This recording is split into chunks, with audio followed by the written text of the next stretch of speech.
right, Cris, that did jump up to 25 participants. So I think we're in business.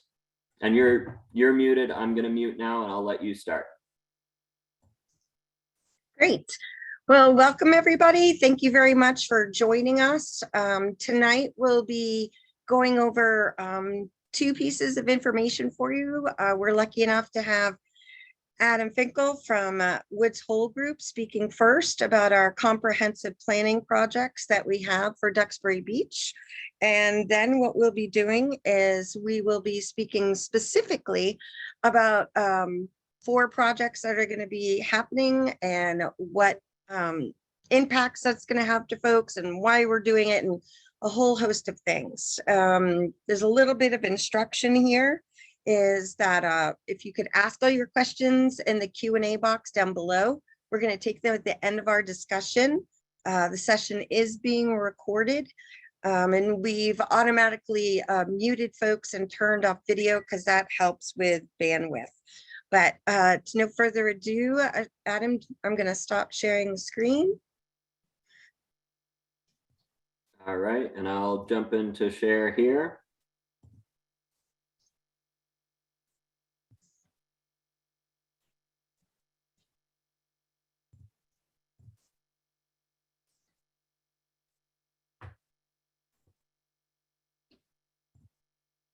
How's that look, Cris? That looks perfect. All right, great. Thanks for the introduction. So my name's Adam Finkle. I'm a coastal scientist with the Woods Hole Group, and I've had the pleasure of working with Duxbury Beach Reservation for several years on the ongoing resiliency projects. The kind of I don't know, most satisfying project that I feel like we've implemented together to date has been the beach nourishment or beach and dune nourishment project between crossovers 1 and 2. And we're excited to build on that relationship through the next round of work.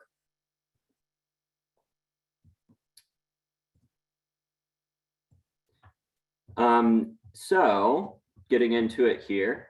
The fiscal year 21-22 work has been funded by a CZM Coastal Resiliency Grant. And this 2-year grant has been focused on design and permitting for nature-based storm damage protection measures along the length of Duxbury Beach Reservation.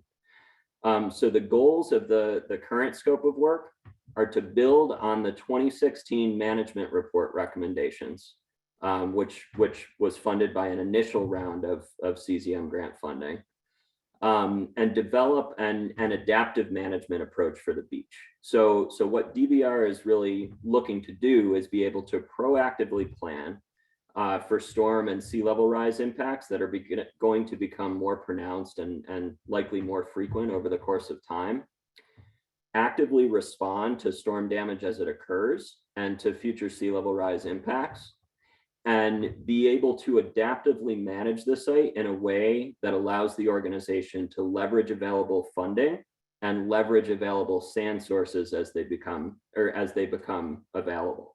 So it's not an all or nothing approach. It's an approach that's going to allow them to selectively pick and choose at what components of the proposed overarching management plan are implemented over the course of time. And the final goal of the current scope of work is managing an always and ever evolving and exceedingly complicated at times permitting process. But we're just coming to the end of that and excited to move into the next phases of work.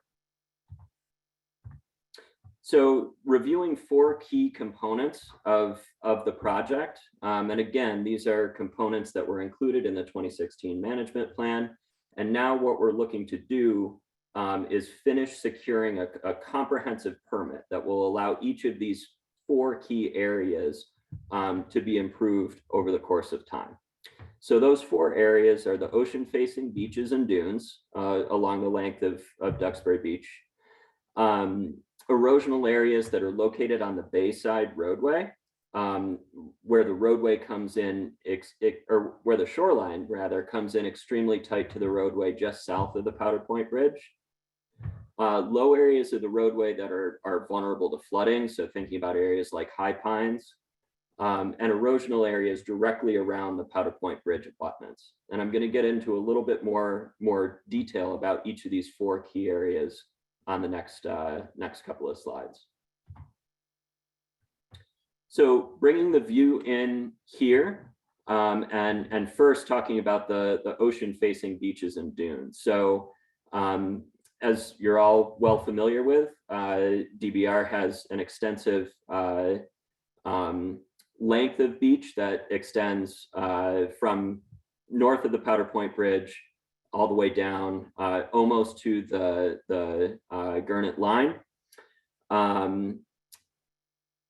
And the components of the project relative to the ocean-facing beach of dunes, we've identified that the primary concerns and considerations here are ultimately a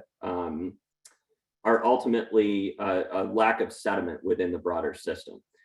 So as everyone knows, further north of the DBR property, the shoreline is heavily armored, and that effectively cuts off a natural sediment source for the beach. So over the course of time, if you prevent your shoreline from eroding, you're preventing naturally occurring sand from ending up on the beach.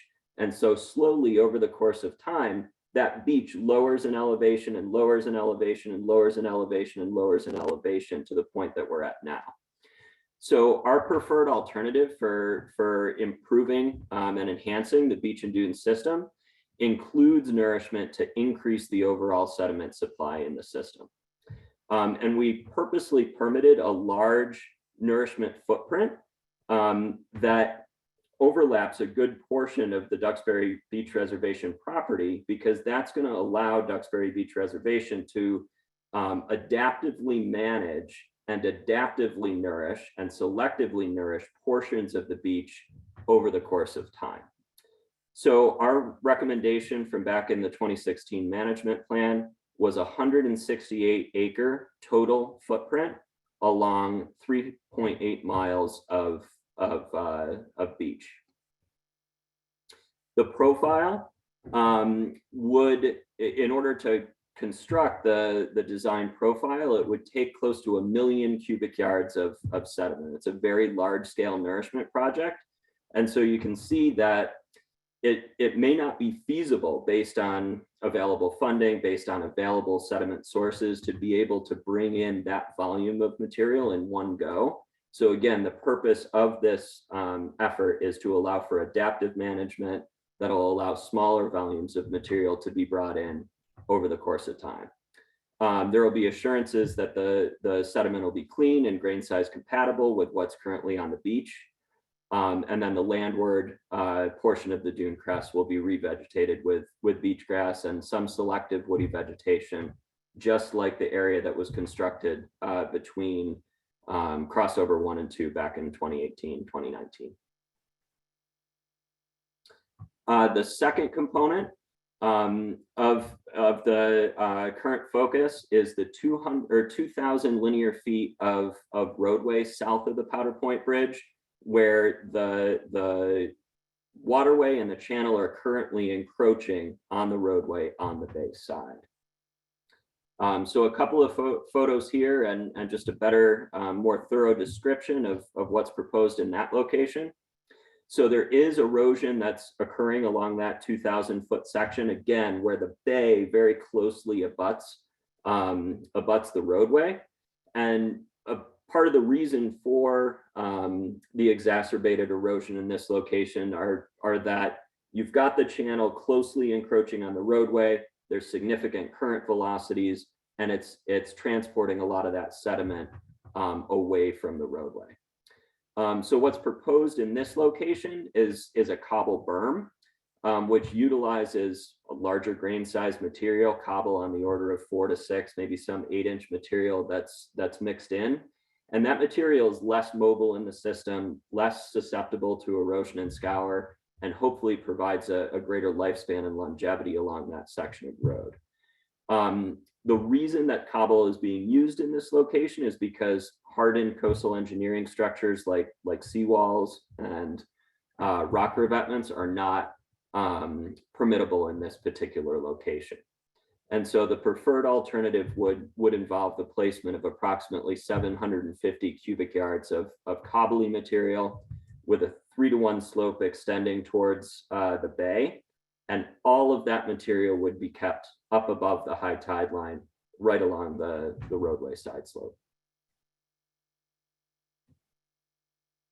The next component of the current scope focuses on a series of low-lying sections of roadway in close proximity to the High Pines property, and then areas along the roadway, both north and south of High Pines, that have been susceptible to erosion as a result of runoff during rain events and inundation events.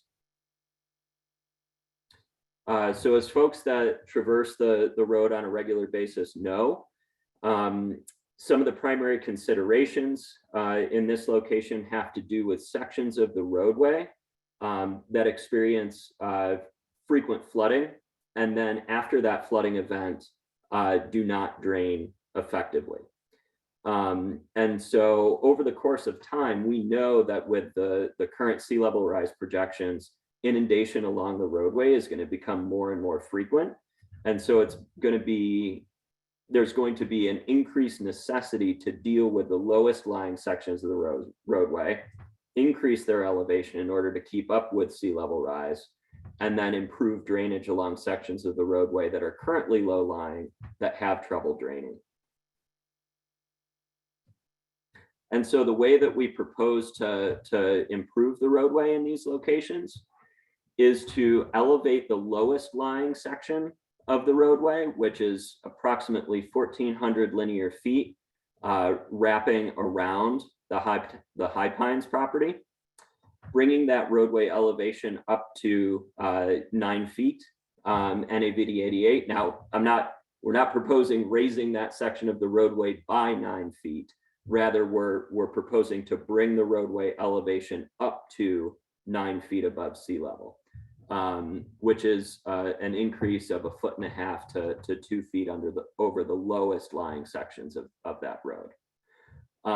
That work would involve the placement of approximately 1,700 cubic yards of material, pretty coarse grained material, so that again, it doesn't mobilize in the system if it's inundated.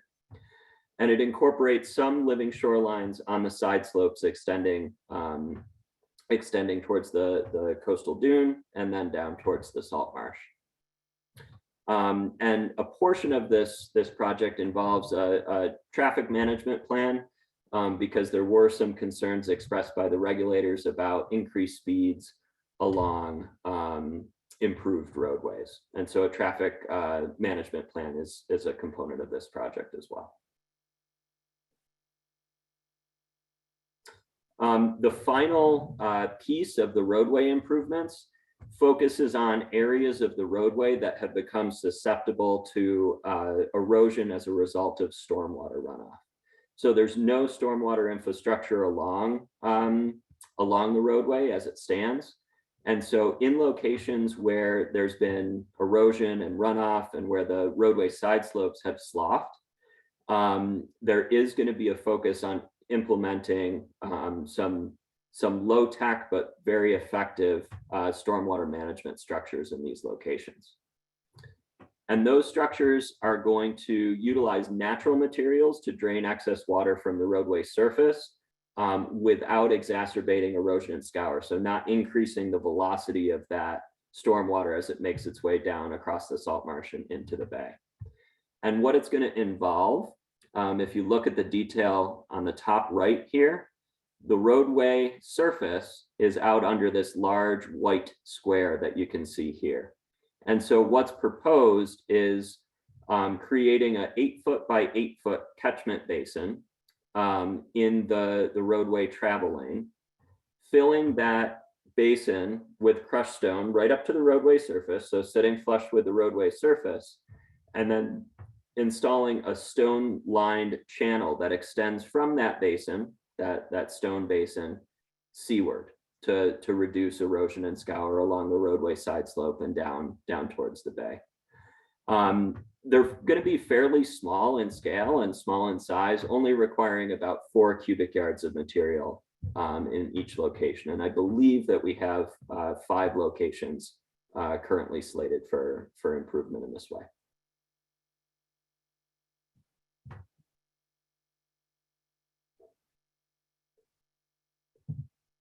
And the final component of the current scope involves addressing erosional areas around the Powder Point Bridge abutments. So this location is all the way out on the beach side, not on the mainland side.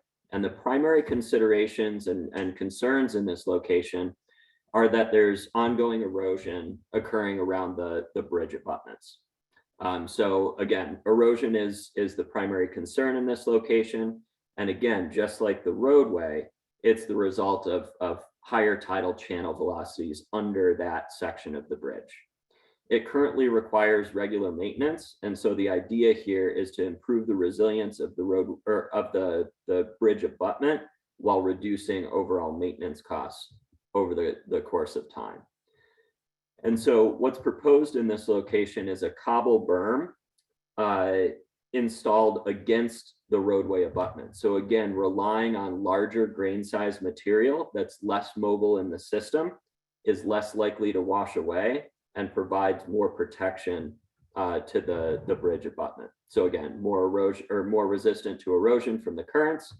And in order to adequately protect the pilings from that stone material, fenders are recommended for the piles that are located in closest proximity to the proposed improvements.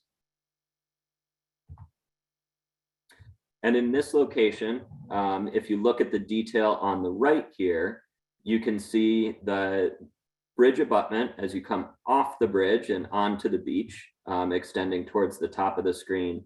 The yellow that you see there is the proposed footprint of the stone that will be installed to protect the bridge abutment. And over here in the left-hand detail, you can see a profile view of how that stone will be installed. So again, it's not a massive mass extending all the way out into the bay. Most of it is going to be located in the subtidal areas, but you get a sense of what the profile is going to look like in this location, extending from the bridge abutment where it joins the beach here back towards the bay at a 6-to-1 slope.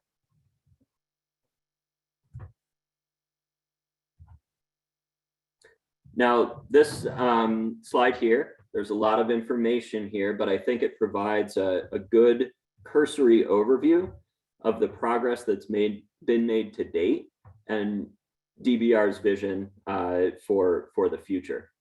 So starting at the left here, the initial CZM grant was received back in fiscal year 2016. And that resulted in a coastal processes analysis and the drafting of the initial management plan. That initial management plan recommended targeted beach and dune nourishment. And so DBR made good progress implementing the dune nourishment project between crossovers 1 and 2 during the winter of 2018-2019. Additional grant funding was received in fiscal year 20, and again, a 2-year grant was received in fiscal year 21-22. That work or that grant is funding the current work that was just discussed tonight. And the final component of our current scope is securing those final permits. So we've completed a Massachusetts EIR, a notice of intent at the town level. We've submitted Chapter 91 permits, CZM consistency statements, and Army Corps permits. We've secured the EIR and the NOI, but we're still waiting on the Chapter 91 CZM and Army Corps permits, though I do have word that Chapter 91 is pending and the others will be soon to follow. So once that consolidated permit is in hand, that really provides DBR with the flexibility to implement projects, again, as materials and funding allow, and as conditions require, allowing them to adaptively manage storm damage, respond to unexpected impacts, and again, take advantage of funding and sand sources as they become available. So with that, I'll conclude my overview of the current scope of work and turn it back over to Cris to talk about additional action items coming up this winter. Great. Thank you very much, Adam. I appreciate that recap. And I should probably let you know, about an hour ago, we did receive our Chapter 91. So woo-woo! Exactly, touchdown is so we only and our letters of consistency. So check. So just one more that we are waiting for, and then we'll be all set to go. I like to say for the next 10 years. So I'm just going to share my screen right here.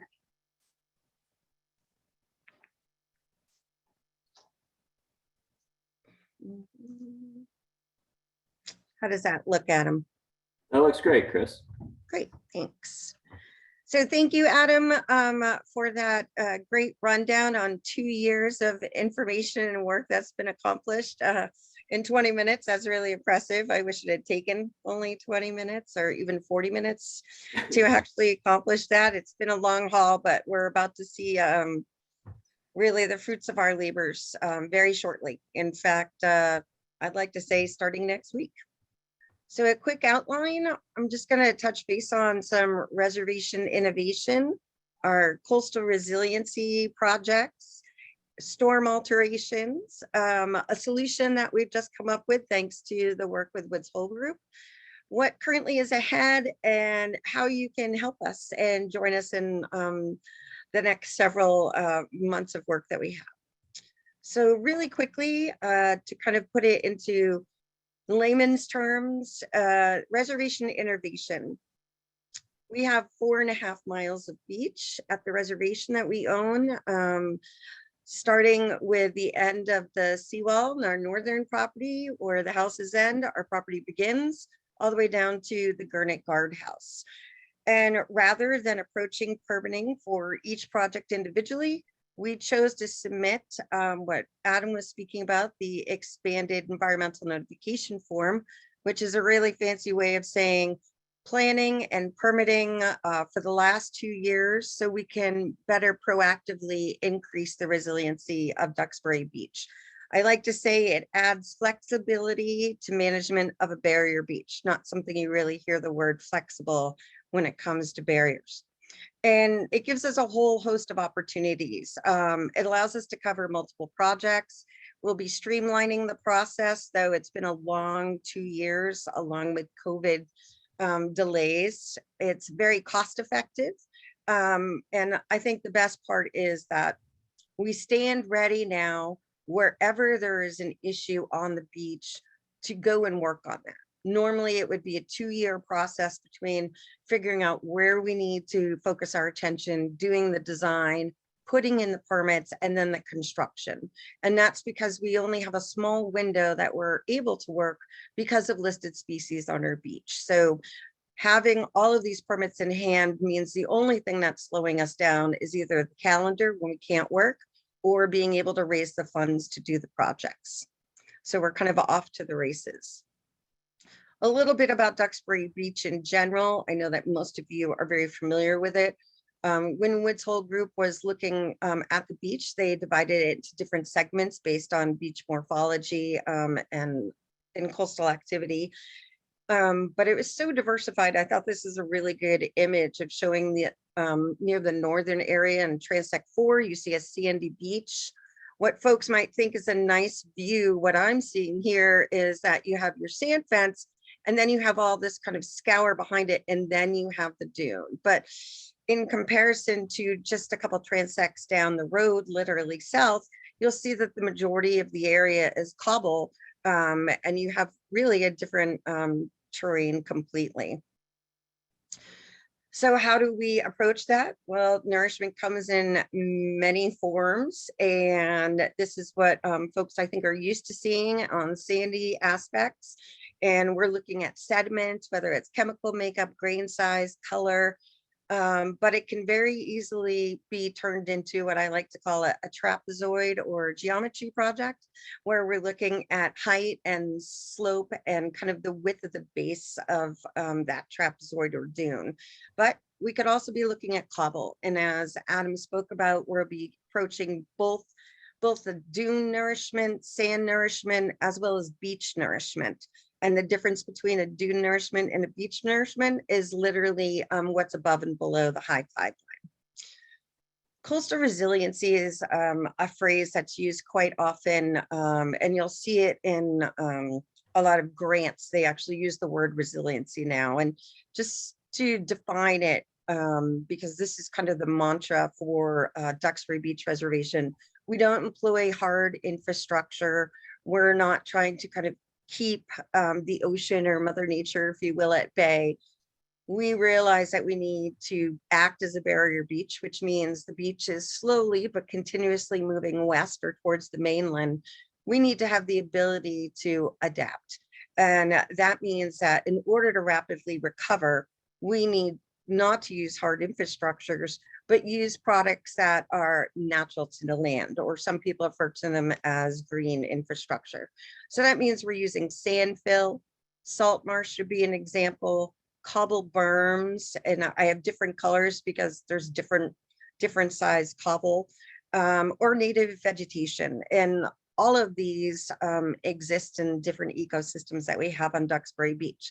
And just take a look at the colors here for a second, because they're going to relate to a slide in a minute, but different projects, different sediments, different approaches. For the next couple of weeks, we'll be employing these 3 sediments that are 3 of 5 different sediments that we'll be using. So you can see it's already starting to get a little bit more complicated than simply adding sand or building a road. So when I said we submitted for the entire beach, and that was kind of our innovation, what it looks like on a really not so pretty slide is all these different colors now correspond to different parts of the beach, and obviously different types of coastal resiliency that we'll be employing in those areas. So we've made all these great plans. Took us 2 years to get these permits. We're just 1 permit as of this afternoon, 1 permit shy. But then, of course, nature keeps on happening. Storms keep on happening. And I'm sure I don't need to remind people of what happened on October 27th. We had a bomb cyclone hit Duxbury with winds over 103. And what did that mean? That meant for us, 3 miles south of Powder Point Bridge, at this area right here, known as Plum Hills, we experienced overwash, where water is pushed by wind, and it breaks the crest of the dune and basically rolls over to the backside of the dune. So what did that look like from aerial photos by our great Stuart, who's so fabulous at taking all of these for us? He got out there really quickly, and we're able to show exactly what that meant. So there's 2 overwash areas, and if you can see my cursor here, you can see that there's these overwash areas. So basically the sand came over the dune and into this area, and this is actually a salt marsh. And then you can see there's some vegetation that wasn't disturbed at all, but then there was a second overwash that happened immediately south. There's another photo just with some scale to show you that the overwashes were literally able to be traversed by a vehicle. And just to give you an idea of the difference in elevation, this is the rack line back here where you see at the top of the screen seaweed. Then you have our fencing. The sand fencing had been wiped out because of the storm. The difference between the elevation here and on the other side was less than a foot. And you can't really see from this angle, but there were a lot of gullies, or also known as windrows, in the road. And those are about 8 to 12 inches deep, which shows all of that product, that sand material, moved from the beach through the dune into the road and out to the other side. So on top of all the projects that we had planned, we realized that we had an urgent issue that needed to be addressed. So what's the solution for that additional project? Well, looking at those two areas, this is the north area and this is the southern area. We're going to be building dunes using the material off to the right. So sand material that's compatible with what's already there. Now, one thing that we wanted to do is not just plop a dune in a hole, if you will. We wanted to make sure that it tied into the adjacent areas north and south. So Wood's whole group went out and took a lot of elevation measurements to determine what would be the proper elevation for this northern and southern piece. And I say that because folks that have houses down further south in Garnet Saquesh, they've seen these overwashes. If you go back historically and look at our vegetative photos, our aerial photos, you can see in 2014, this was all very heavily wooded. But since 15 on, this overwash has continued and continued. So when people rebuild things, whether it's a culvert or a dune, people want to get it back to quote, what it was like before. And the question really is for people is, what time do you pick that you're trying to get back to? So we were trying to get back to 2015 before these significant overwashes occurred. This is a really good image here. You can see where the overwash, where the material just really dumped to.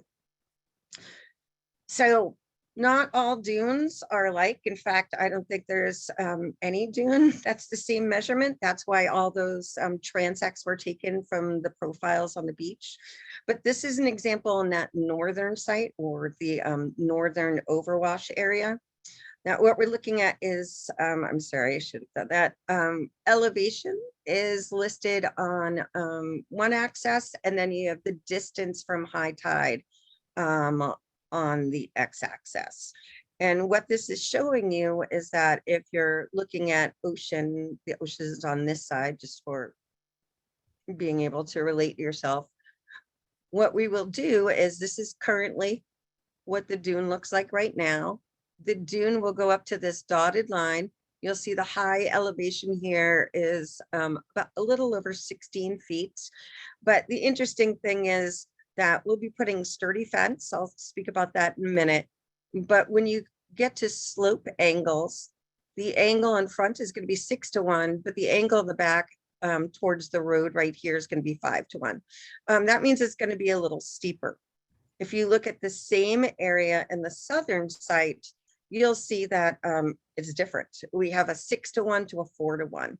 So that's literally building these dunes in sections. And I thought this is a really good example because the dune itself from a north to west distance is less than 200 feet. But you can see that it isn't just building a dune for the same dimensions all through the beach. So I spoke about sturdy fencing. Some people like to refer to that as zigzag fencing. This fencing is going to be employed, and that's going to be east of the dune or on the ocean side. This is an example photo taken by Brenna McGlathery on sturdy fencing. And what this does is that when a wave comes, it's going to reduce the impact or the energy of the wave and disperse it. So it won't be that the full energy of that wave will hit the new dune. It'll hit the sturdy fencing. And you can see that the dune will still continue to grow. When this was originally installed, you could see all 4 feet of the fencing, but as time goes on, the dune does that continuous moving as we discussed. So what's ahead in English of what's going to be happening at the beach? Well, we have a work schedule. On the left are the different projects that Adam and I have discussed. So we have Plum Hills, the project I just went through, nourishing of the cobble berm. So that's on the east side, the west side of the road between crossovers 1 and 2. The other project is we're going to be elevating about 1,400 feet of road around High Pines that Adam discussed, and then traffic calming measures. And Adam touched on this a little bit, but one of the requirements with the regulators that were concerned that with the elevation of the road and the maintenance of putting in a stormwater management, this might have more folks on the road and drive faster. So we have been asked to put in speed bumps. So those will be rubber speed bumps that are placed seasonally in the road, as well as what we're calling gravel bars. So it's a pathway, 5 of them distributed throughout the road to slow people down. And it's basically we cut a swath from east to west in the road and fill it with gravel. And I'm sorry for the engineers and the contractors. I know it's a little bit more complicated than that, but from a layman's term. So what we're going to be looking at is the schedule of work. It's in 2 different colors. So the rough work is kind of the heavy material being moved, and the finished work is some of the final grading, along with the last thing we do is fencing and then vegetation. So what we're really looking at is an extremely busy 4 weeks.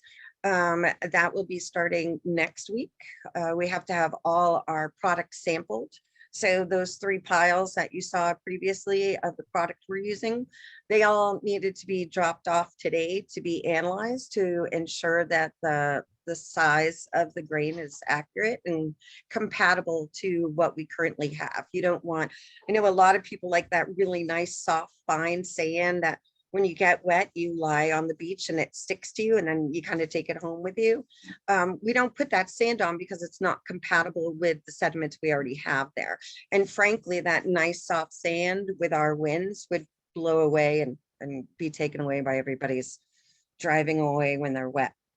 So that's our schedule. We're starting next week. We just got our final permit last Friday. So this is really full metal, pedal to the metal. We will be working on Plum Hills first because that's dune activity, and we have listed species that are usually arrive on the beach by the end of March, and we have to be off the dune by April 1st. We do have a standing order of conditions that allows us to work on the road outside of Plover areas. So we'll be doing the road stuff and the traffic calming bars last in order to get off the beach first, if you will. So what to expect? Well, there's going to be a lot of posted signs. There's going to be personnel on site and in the roadway directing traffic, especially when there's heavy equipment. There's going to be delays due to moving equipment, and we will have lane closures. The road won't be closed, but if they're working on elevating a part of the road, then obviously that section of road will be closed while they're working on it, and there'll be personnel on site to direct. One of the big pieces that needs to happen first is all the product needs to be delivered. So there'll be trucks running and in work hours, if you will, and then they'll be moving the product to where it needs to be with heavy equipment. So what you need to pack is patience and understanding and a smile, and know that this is only going to be for a couple of weeks, and we should have some really great benefits all around for folks that use the road and use the beach.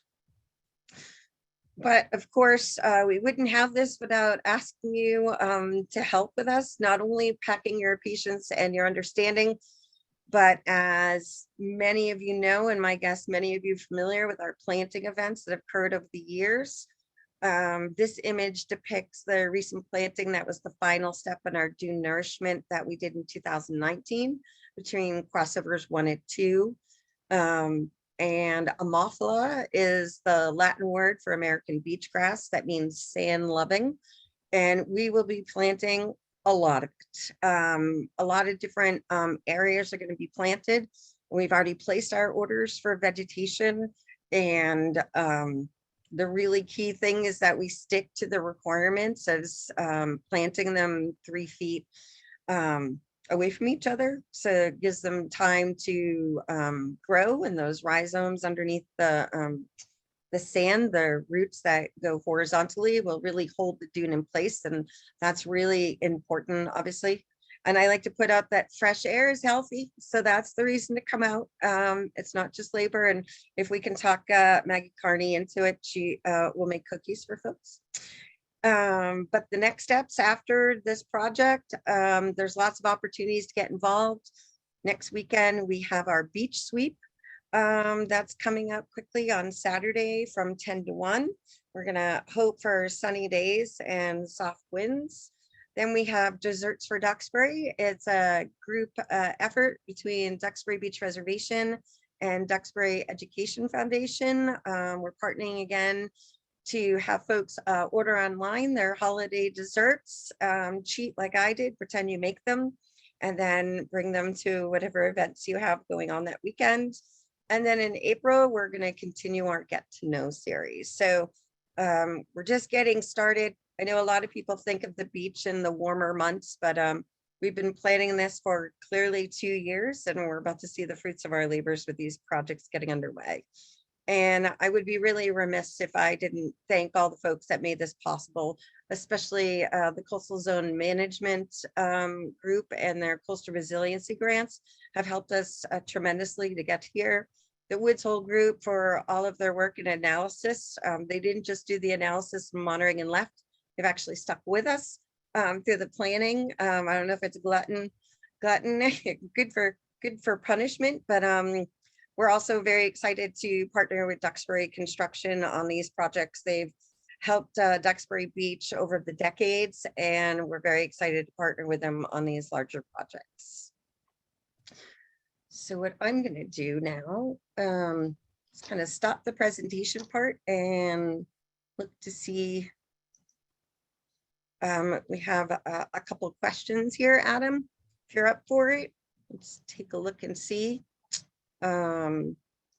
Yeah, for sure. So it looks like, can you see the questions as well, Cris? I can. I see the first one says, does the community in Saquesh contribute to the upkeep of the beach or roads since they are directly impacted with the road being their only access in and out?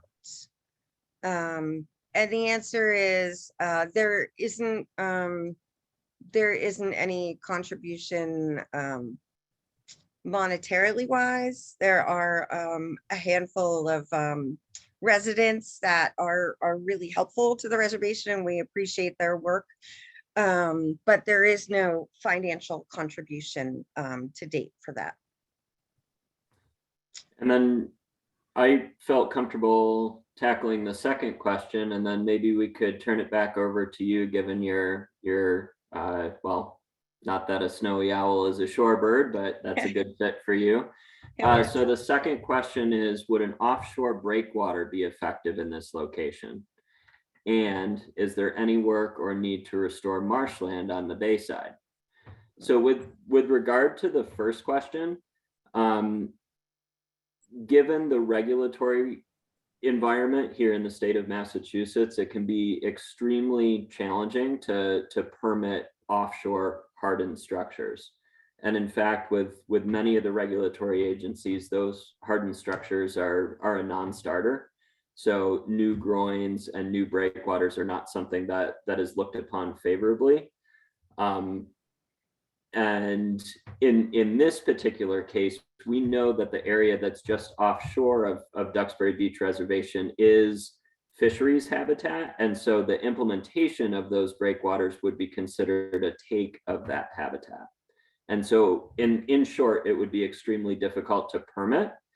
That being said, when you think about the larger scale nourishment project, there is a need for a tremendous volume of sand, potentially more sand than you can take out of a sand quarry or elsewhere.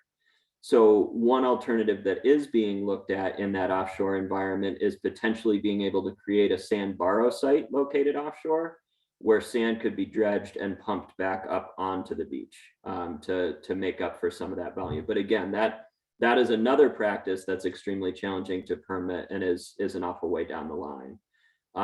So likely no, as far as the effectiveness of an offshore breakwater. And there is, again, the potential for potentially borrowing some sand from the offshore in the future. With regard to the restoration of marsh on the Bayside, that was actually something that we were looking to include in the resiliency grant application when we first submitted it for 21-22. One important distinction, though, is a distinct difference between resilience, as Cris defined during her presentation, and restoration.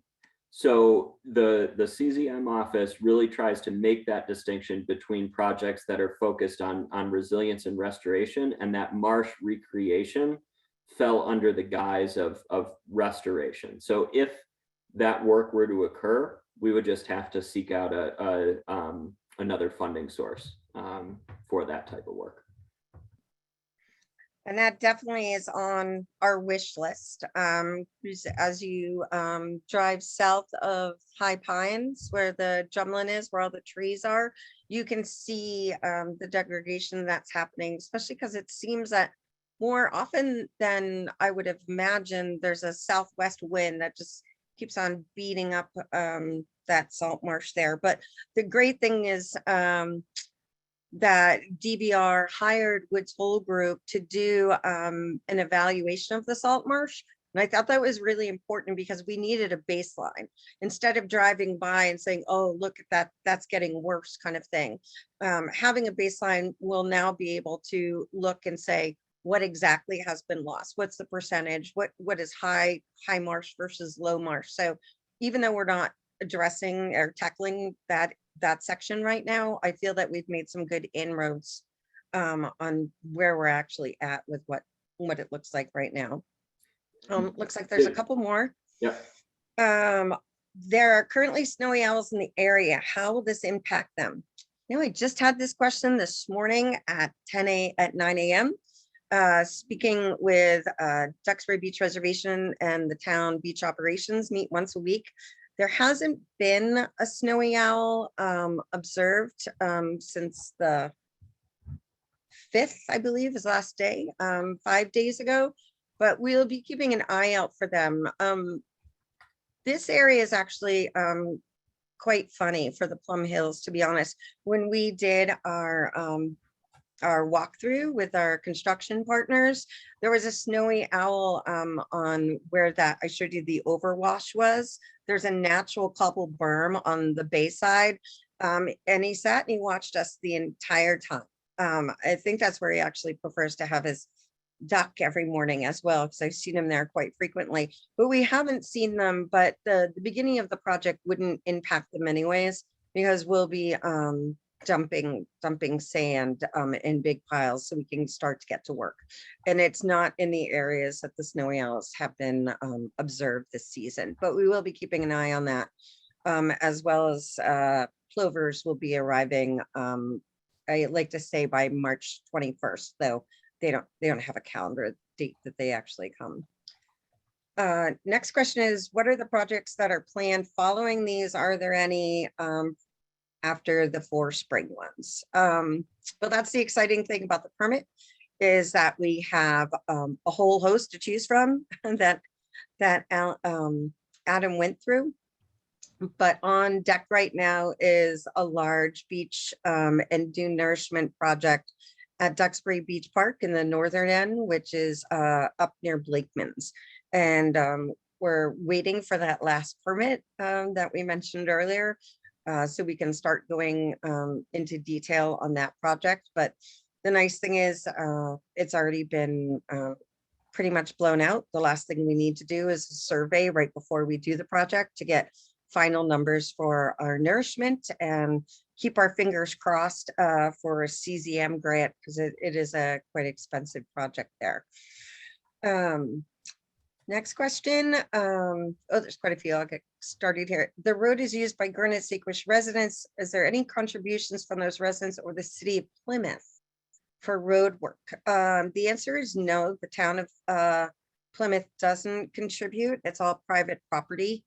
And to be honest, I think Gurnett Sequish residents, they have a struggle because they're so far away from Plymouth. Having Plymouth town officials there on site doesn't occur too frequently. Duxbury is their first emergency contact, so the town of Plymouth is out there maybe for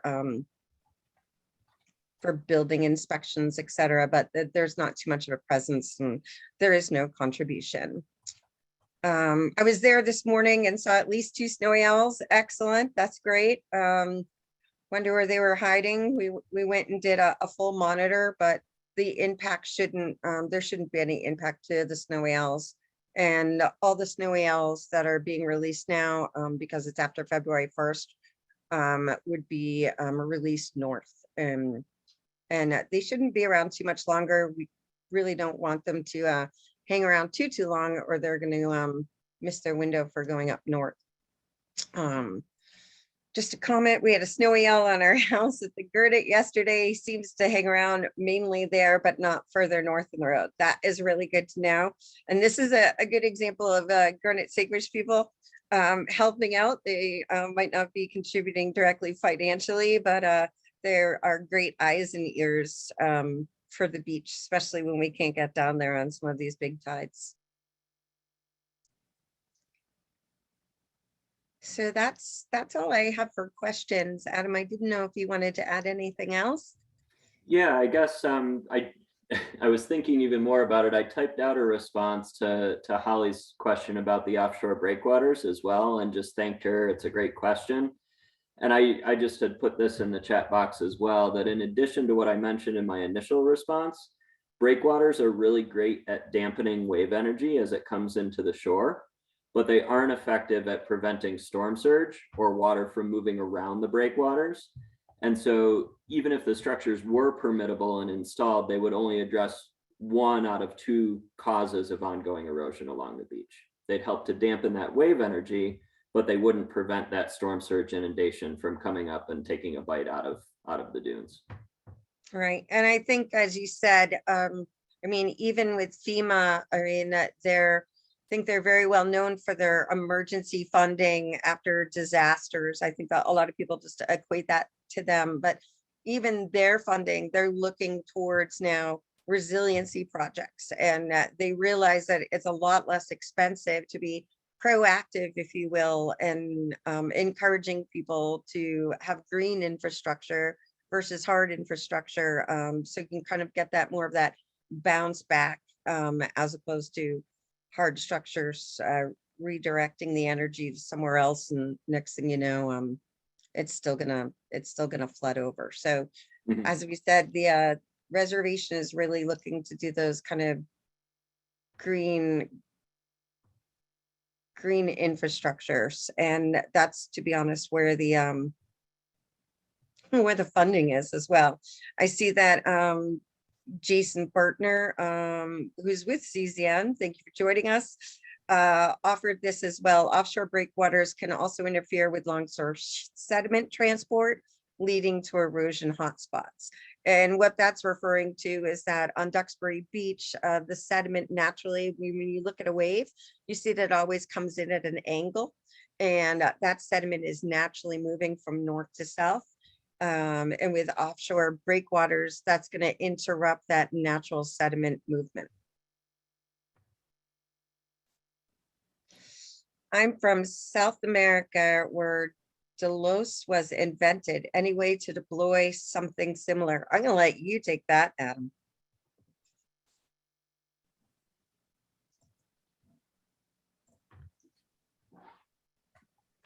Well, that's a good, another good question. So thanks for that question, Stuart. And that kind of ties into Holly's question that she got in just before Jason put his reply in, and I think these two are tied together to a certain degree. So Holly had a follow-up question that said, if you had a breakwater that was rough surfaced, it could serve as habitat as well. And then Stuart followed up and said he's from South Africa, where Delois were invented. Any way to deploy something similar? So for folks that aren't familiar with Delois, they're large concrete. They look like large concrete jacks. They do, exactly. Like bouncy ball pick up a jack, like the kids game.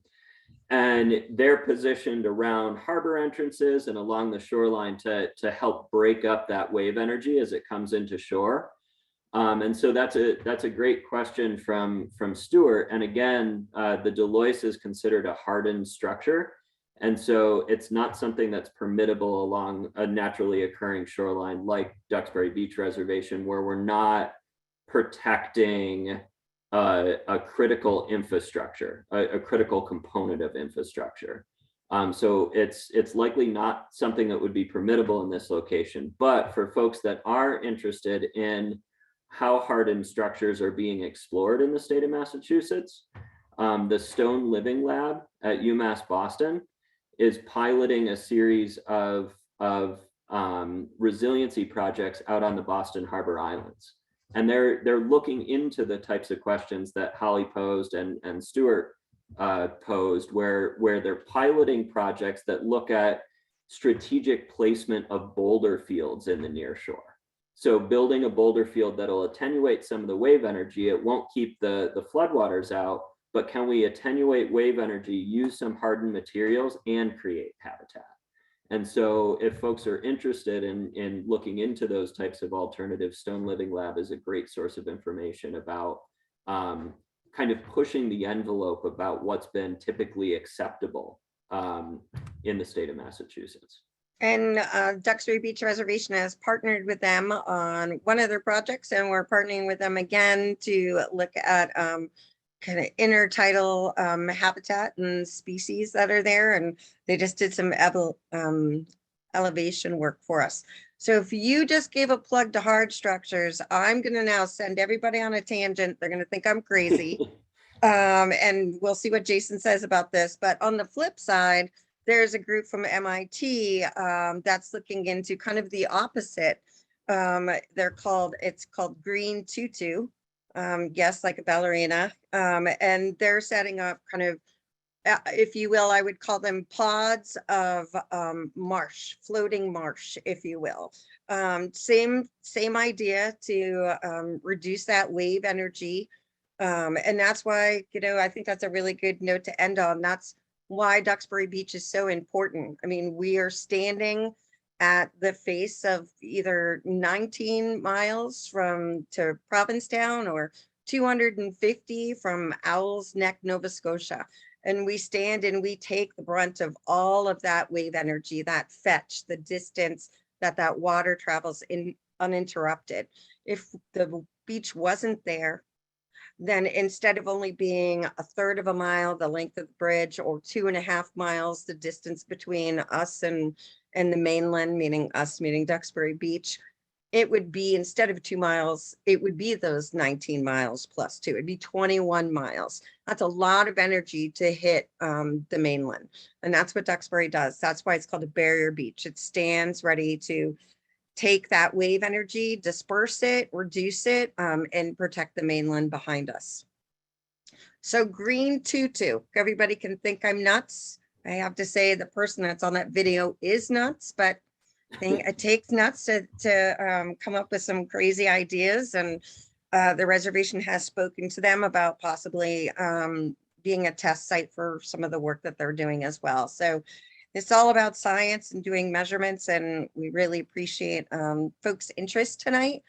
We will be doing updates. I can't even remember that slide, to be honest, but there's updates. We're going to be doing updates via online, via Twitter, using Duxbury Beach Operations, the town of Duxbury's Beach Operations Twitter feed.